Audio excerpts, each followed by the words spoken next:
नमस्कार सर्व शिक्षक बंधूंनो, मी संतोष बोड्डेवार आपलं स्वागत करीत आहे आपल्या अकॅडमीमध्ये.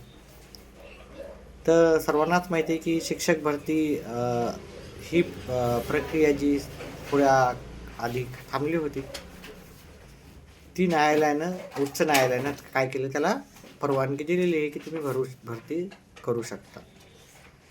तर महाराष्ट्रात अशा एकूण 64,000 जिल्हा परिषद शाळा आहेत, पण त्याच्यातल्या 18,000 पेक्षाही जास्त शाळेमध्ये कंत्राटी भरती होणार आहे.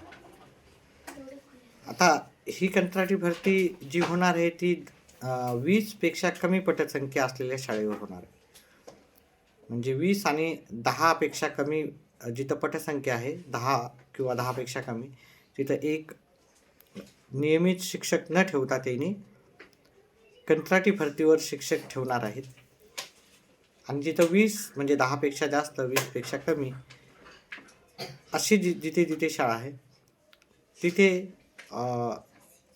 एक नियमित टीचर आणि एक कंत्राटी टीचर असे दोन तिथे जागा राहणार आहे. म्हणजे एक नियमित टीचर राहणार आहे आणि कंत्राटी, म्हणजे 18,106 अशा एकूण शाळा आहेत. म्हणजे जिथे 10 पेक्षा कमी आहे तिथे तर कंत्राटी राहणारच आहे की नाही. आणि जिथं 20 पेक्षा कमी आहे पटसंख्या तिथं पण एक कंत्राटी राहणार. म्हणजे टोटल 18,000 प्रत्येक शाळेवर एक कंत्राटी टीचर राहणारच आहे जिथे 20 पेक्षा कमी विद्यार्थी संख्या आहे. आता याचे फॉर्म यायला सुरुवात होणारच आहे. जसे याचे फॉर्म येतील तसंच मी तुम्हाला तुमच्यापर्यंत पोहोचवण्याचं काम करणार आहे. त्याची सर्व माहिती आपल्या ह्या यूट्यूब चॅनलवरच्या माध्यमातून मी तुम्हाला सांगणारच आहे. तरी सर्वांनी काय करायचं आहे, आपल्या यूट्यूब चॅनलला लाईक करा, ह्या व्हिडिओला चॅनलला सबस्क्राईब करा आणि येणारे आपले सर्व व्हिडिओ पाहत जा, जेणेकरून ज्यांना म्हणजे कंत्राटी भरतीचा फॉर्म भरायचा आहे त्यांच्यापर्यंत ती माहिती, म्हणजे तुम्हाला संपूर्ण माहिती भेटून जाईल, तुमच्या जिल्ह्यावाईज वगैरे भेटून जाईल. आणि त्याच्यात अजून एक गोष्ट सांगायची की ही कंत्राटी जी भरती राहणार आहे त्याच्यामध्ये तुमची CET किंवा TET किंवा CTET ह्यापैकी कशाचीही पात्रता नाही. म्हणजे तुम्ही फक्त BEd किंवा DEd धारक असाल. DEd धारकांनाच स्पेशल ही कंत्राटी भरती राहणार आहे.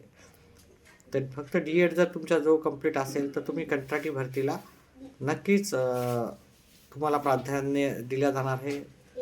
तुमची TET कंप्लीट नसेल तरीही. तर म्हणजे ज्यांची TET कंप्लीट नाही आहे अशा गरजूंना ही कंत्राटी भरती एक तुम्हाला काय करणार आहे, कंत्राटी भरती तुम्हाला लाभदायक राहणार आहे. म्हणजे ज्यांचं TET झालं नाही किंवा पास होऊ शकले नाही त्यांच्यासाठी हे खूप चांगली संधी उपलब्ध झालेली आहे तुम्हाला तुमच्या क्षेत्रामध्येच. कारण आपण DEd केलं म्हणजे आपल्याला शिक्षण क्षेत्रातच उतरायचं आहे. म्हणजे आपण शिक्षण क्षेत्रात उतरून आपण ही कंत्राटी भरतीचा जॉब, म्हणजे आपला जे वेळ आहे 6 तासाचाच असतो जवळजवळ शाळा, तो करून तुम्ही अभ्यास करून पुढच्या भरतीला तुम्ही TET पास करण्याकडे तुमचं लक्ष राहू शकतं. आताच्याला एवढंच. जशा अपडेट्स येतील तशा मी तुमच्यापर्यंत पोहोचत जाईल. धन्यवाद.